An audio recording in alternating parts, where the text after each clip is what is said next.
നമ്മുടെ കുടുംബത്തിൽ, സൗഹൃദത്തിൽ, പരിചയത്തിൽ വിഷാദത്തിലേക്ക് ആണ്ടുപോകുന്ന ഒരാളെങ്കിലും ഉണ്ടാകും.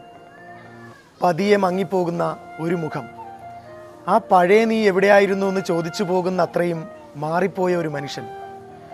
ലോകത്തിൽ ഏറ്റവും ഭാരമുള്ളത് എന്തിനെന്ന് അവരോട് ചോദിച്ചാൽ എൻ്റെ മനസ്സ് എന്ന് പതിഞ്ഞ സ്വരത്തിൽ അവർ പറഞ്ഞു തരും. എന്തിനാ ഇങ്ങനെ സങ്കടപ്പെടുന്നതെന്ന് വിഷാദമുള്ള ഒരാളോടും ചോദിക്കരുത്, അവർക്കതിന് ഉത്തരം കിട്ടില്ല. സമാധാനത്തിനും സന്തോഷത്തിനും നാം കണ്ടെത്തുന്ന ഒരു കാരണവും അവർക്ക് പരിഹാരമാകില്ല. കാരണം മുറിഞ്ഞു പിടയുന്നൊരു മനസ്സാണത്. ആഗ്രഹിക്കുന്ന കാര്യങ്ങൾ പോലും അവർക്ക് ചെയ്യാൻ കഴിയില്ല.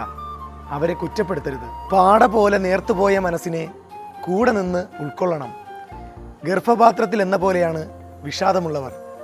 ഇരുട്ടിൽ നിന്ന് പുറത്തു കിടക്കും വരെ നമ്മളവരെ കാത്തിരിക്കണം, കേട്ടിരിക്കണം. വിഷാദത്തിൽ നിന്ന് രക്ഷപ്പെട്ട് പഴയ ജീവിതം പുതിയ ജീവിതം പോലെ വീണ്ടെടുത്ത ചില മനുഷ്യരില്ലേ, അവരിൽ മാത്രം കാണാൻ കഴിയുന്ന ഒരു ഉൾക്കരുത്തുണ്ട്. ജീവിതത്തിൽ മറ്റൊന്നിനും തോൽപ്പിക്കാനാവാത്ത വിധം ഉയർന്നു നിൽക്കും അവരുടെ ശിരസ്. PM ഗഫൂറിൻ്റെ എത്രയായാലും മനുഷ്യരല്ലേ എന്ന പുസ്തകത്തിൽ നിന്ന്.